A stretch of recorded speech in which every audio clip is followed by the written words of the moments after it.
Sali bakunzi ba Magagi Burundi, nkuko mubimenyereye rero uno munsi kandi twaje kugira tubereke bishasha tuvuga ko ari bishasha kuko abenshi bari babimenyereye, na twebwe murabona yuko ari ikintu gishasha twashimye gusha tukibereka kugira murabe ubuhinga aho buriko buragera cane mu bijanye no gufasha mu iterambere.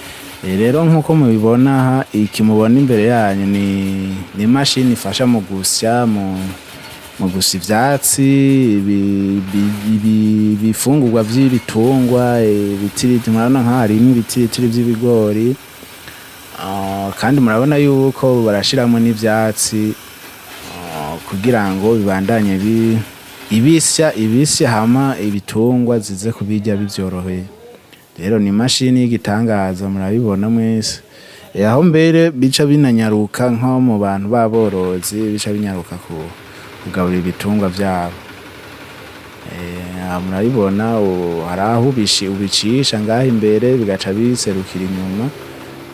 Urabona ni imashini rero ifite akamaro kanini, irafasha kunyarutsa igikorwa cane kuri ba bantu usanga inka zanse gufungura canke ibindi bitungwa, bivanye ku kuntu ivyo nk'ivyatsi wazihaye biba vyayigoye guhekenya canke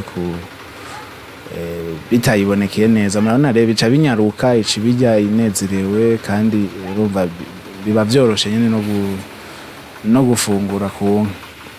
Murabona rero naho vyoba bigumye gose imashini abigira bito bito ku buryo bica vyoroha ku bitungwa kubirya. Imashini nziza rero, imashini ikora ibikora inka. Yego mama mu kuyikoresha inwa essence, urashiramwo mazutu hama ukayikoresha nka kurya kw'imashini zindi zisanzwe.